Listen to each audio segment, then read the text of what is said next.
If I must, then I must. Good morning, everyone. It is Saturday, February 16th. I am that Bye Guy 3000, and for the last few minutes, I have gone through and deleted a number of videos that I was working on, partially because the videos were unfinished, but also because of my doubt of posting those videos. Going back to my original post when I started this series, about the doubt that is still lingering within me. And I have been sitting on the topic for the longest time.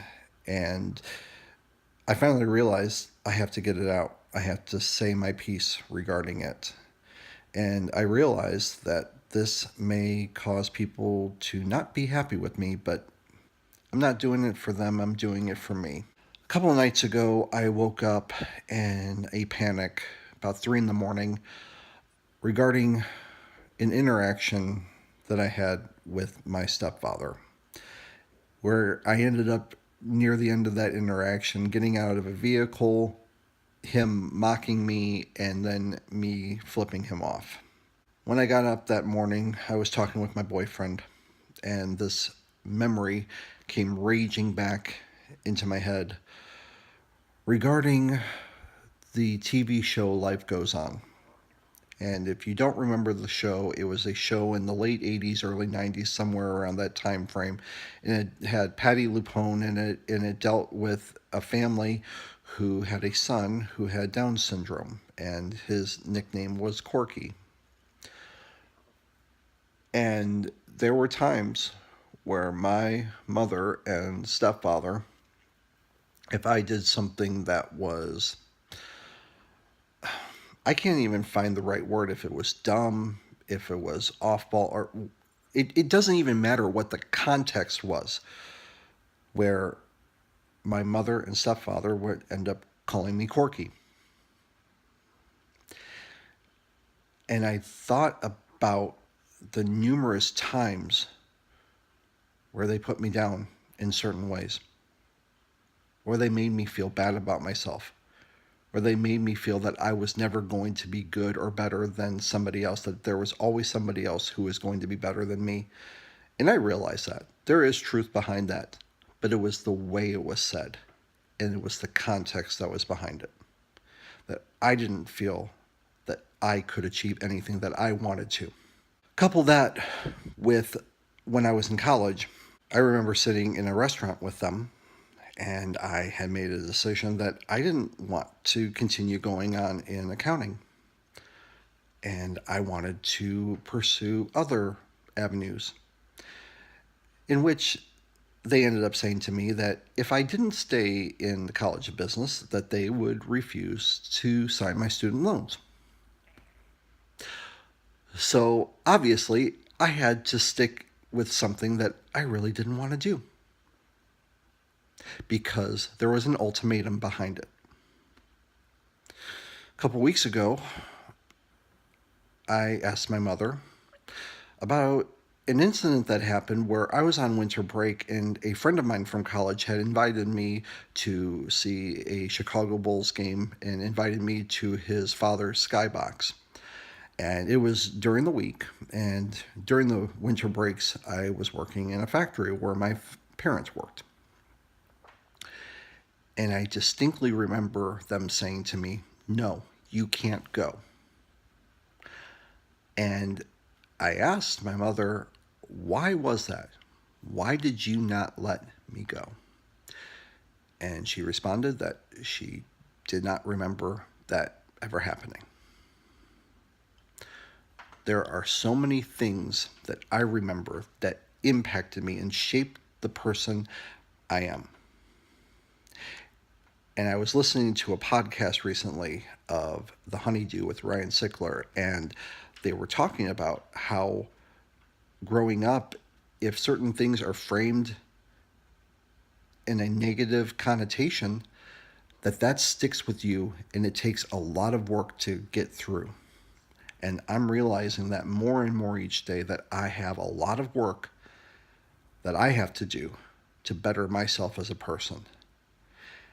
And that is why I am happy I am doing these videos. I am happy that I am taking a chance, doing something that is out of my comfort zone and something that I wanted to pursue for the longest time.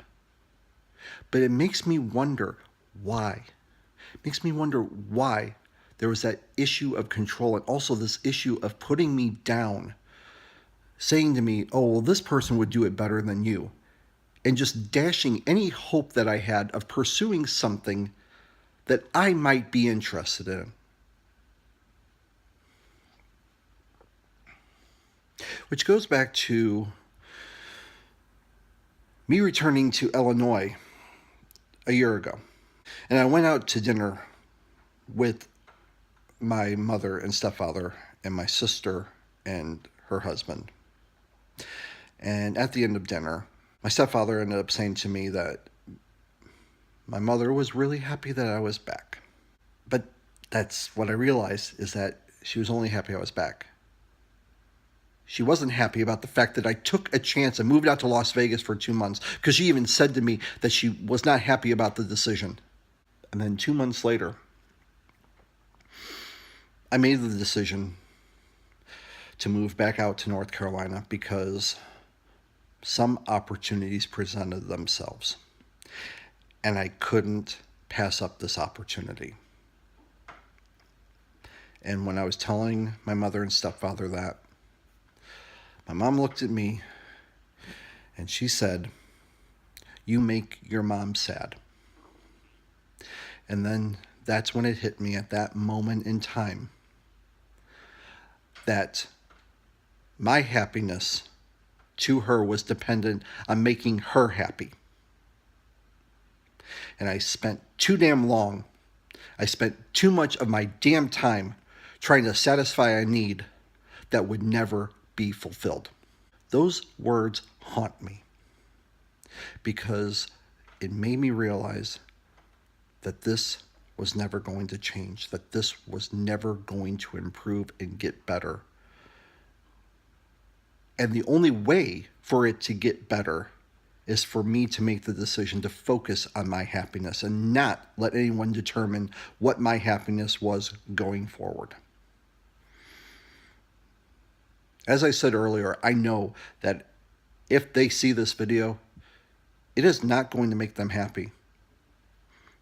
But I can't do anything about that because this happiness is going to come from me, and it has been for the last year. I can't tell you how amazing it feels to just be able to focus on things I want to do. I have a steady job. I have an amazing relationship.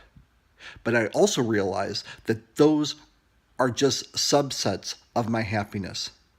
That happiness is coming from within me. And I always have to remember that. I also have to change my frame of mind to remember that the perspective I have is not negative. Look for the positives.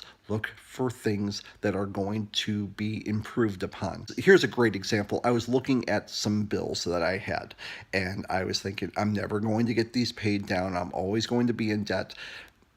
And yes, it is really tough to get out of debt.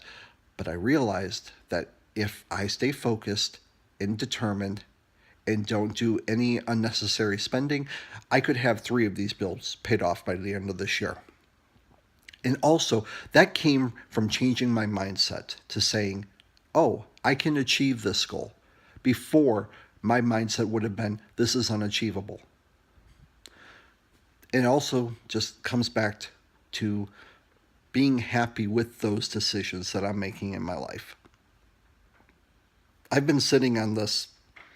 I've recorded numerous times this topic, and I've always deleted it because I was always afraid of how people would react. I can't do that anymore.